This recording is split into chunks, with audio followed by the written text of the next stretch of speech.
Welcome to Teaching Orchestra. In this video, I'm going to be looking at the common problems with Great Times A Comin' by William Owens.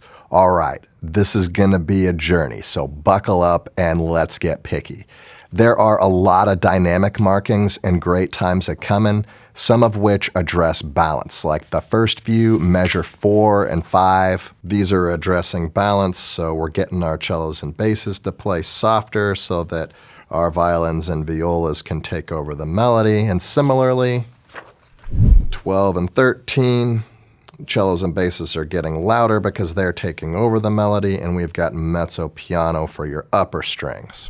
Here in measure 16, the dynamics normalize. Everybody's got mezzo forte, and then everybody gets soft for the B theme. Now this can be a real trick because from 25 all the way through 32, except for the tail end of it, everybody is piano. So that might take some doing. If you're playing this with a younger orchestra, they forget in like 2 or 3 beats. They see the piano, you gesture down, they come down, they play piano, and like 2, 3 beats later, the ADHD kicks in and they're back up to forte having a good time. But that's not really the style of the B theme, right? It's not the same as the A theme, not at all. It's very different stylistically. It significantly changes. So if they're still rocking in the B theme, we got a problem. Now I say the style changes significantly, and that's true, but we have to remember that it doesn't stop being a spiritual, all right? It's in B minor, so it must be sad, right? Maybe it's a commentary about how times are rough right now, but the A theme is coming back and we've got that to look forward to, so we're gonna be happy at the end, and you can't have the sweet without the bitter, right? Maybe. In the program notes, it says that the middle section is doleful and hot, and I'd be a fool to disagree with the composer, but I like to add a little bit more dimension to it and make it a little bit more complex. So the A theme, and by the way, I'm not a historian, so I could be wrong, but it appears to be a call-response spiritual whose style originated in Central Africa. But the B theme is not. It's different. It's not call and response. It looks to be more like the folk spiritual from West Africa. But again, I'm not a historian, so I could be wrong.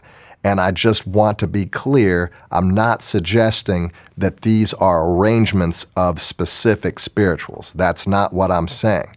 And I'm not saying that the compositional elements were inspired by specific types of spirituals. I'm just saying, musically speaking, they take on the essence and the mood of those types of spirituals. So, in the B theme, what do I see and what don't I see? I see broad, smooth bows. Yes, it's minor, but it's still very connected. It's still very harmonious. There's not a lot of discord. I don't see struggle here. I don't see hardship necessarily. I think it's a mistake just to assume that just because it's in a minor key that it has to sound like we're crying. And I think that's more of a Western concept, like the doctrine affections, like the affect in lyra. In other parts of the world, different modes mean different things, so I think we need to look for other clues in the score, the way it's written. And to me, this isn't aggressive, it's nice and easy. And for me, I kind of feel a sense of pride here. Not arrogant pride, but more like uplifting pride. And even though it's soft, there's a strength here, and I think although it's difficult to achieve musically, I think that the harmonic motion represents a seriousness, but with intent.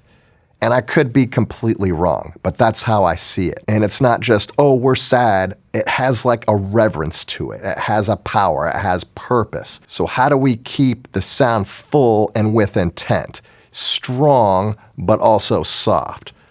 Well, we actually use the same amount of bow, maybe even more bow, but definitely less bow hair. So we want to tilt the bow hair so that the hair faces the bridge.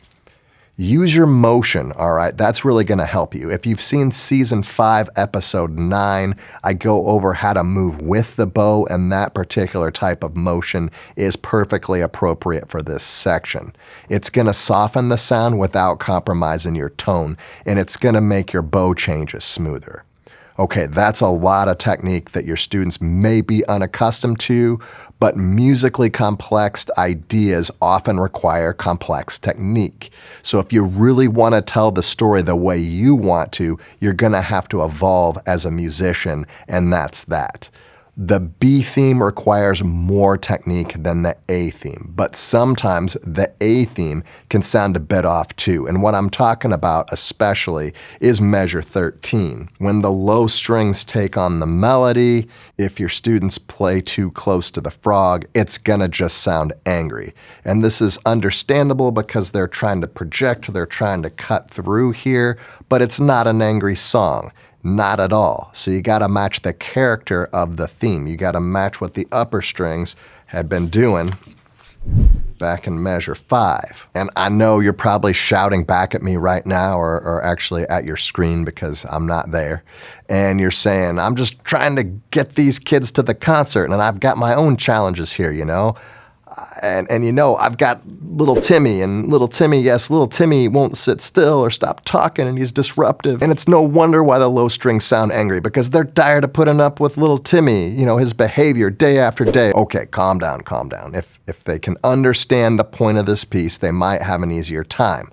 Have them do like a little meditation, kind of like that scene from Harry Potter. I think about the happiest moment I've ever had. Make it a powerful memory, the happiest you can remember. Allow it to fill you up. Let that feeling come out into the body. You know, think about that happy moment and let it show up on your face and smile. Be that memory. Okay, now set the bow in the middle of the bow and keep channeling that happiness, that happy memory into your bow. And your students might forget after a little while, so you gotta remind them and you gotta get more intense and say, keep smiling, be happy.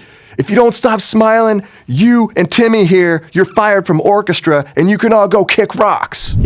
You know, happy, right? And that little reverse psychology trick, it'll only work for a little while, you know? And sometimes I use that to get a chuckle out of a kid when I'm trying to take an orchestra photo. And if little Timmy won't smile in the picture, you can say, Timmy, I need you to look angrier. Angrier, Timmy. And be ready to go with the shutter because it'll only work once. You'll get a little chuckle and then you'll get a good picture and then never again. Well, that's it for this episode on Great Times A-Comin'. I hope you enjoyed it. I hope you play more music by William Owens, and I hope to see you next time.